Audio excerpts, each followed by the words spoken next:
Sometimes, as you can well imagine, as we come together in team, what happens many times is we come together with a story. And that story is put in the journal itself. And it's a wonderful way to remember our patients. It also gives kind of a legacy of what our work is about. And you can go back, several months and say, oh, I remember Mr. So-and-so. I'd like to share one of the stories that one of the folks on our team shared with us when she went out to visit a patient.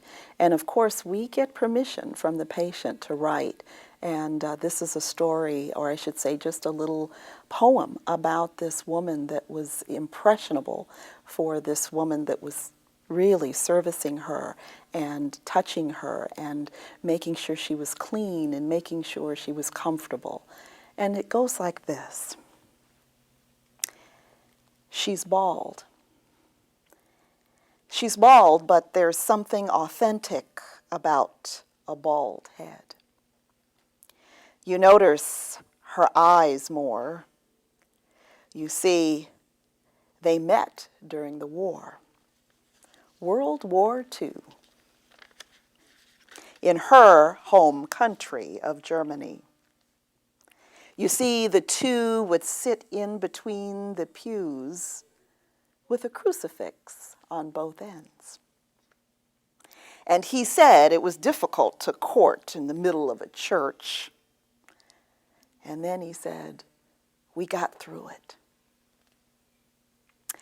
They married shortly after, and she said she had a head full of hair then. But the eyes were the same. They returned to the United States and landed in various places, but journeyed together always. They called it love.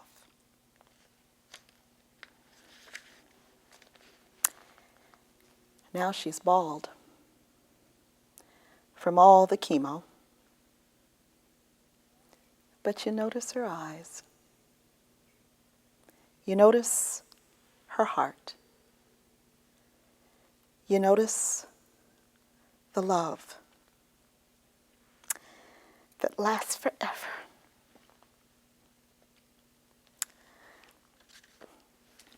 The end. Those are the stories.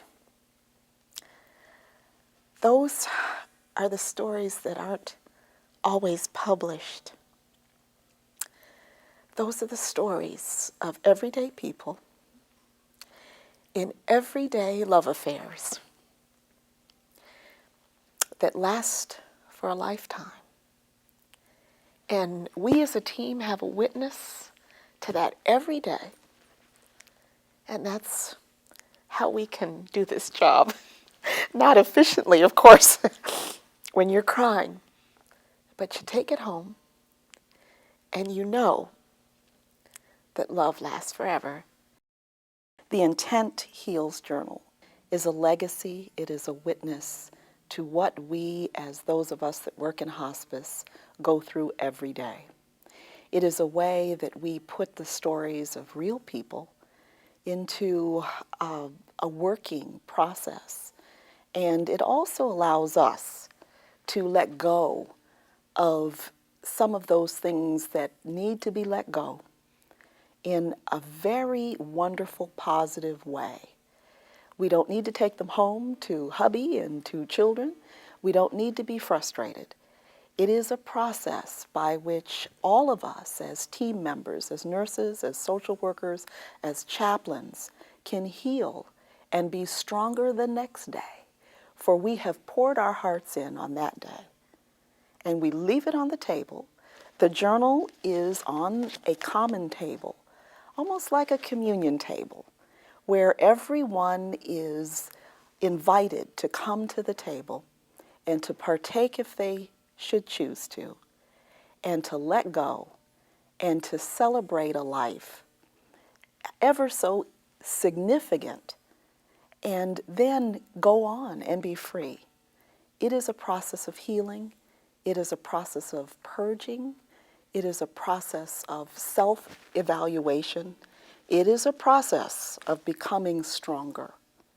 And as women and men that help other people realize what this world is about or end of life is about, it is such an integral process to who we are as human beings and allows us to do the best work.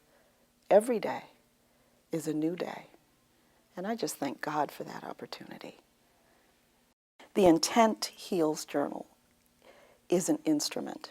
It is an instrument truly of healing and an instrument of articulation of what happens to a team as they go through the process of helping one through the journey to the end of their life. One of our nurses came in, or actually she called, and she said, my son was hit by a motorcycle. And we didn't really know what to do. So we used this wonderful journal to articulate feelings of our own grief to our sister who is definitely going through the loss of her son.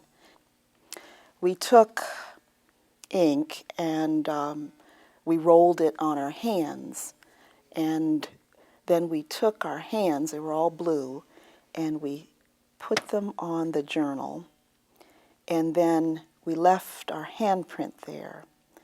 And then we took a pen and we wrote across, or at the bottom of our hand, we just wrote our name. And then as that week progressed, if you were unable to say anything other than I love you or what have you, you went back and you wrote notes to her. You wrote healing messages. You might even write healing messages from your heart to her heart. And every page had a different team member.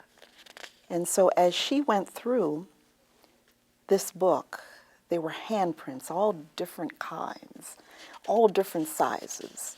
Some of them had rings and some of them had long fingernails that kind of scratched. It didn't matter. Those handprints were the soul of our hearts. And the messages came each day as we all grieved for our sister.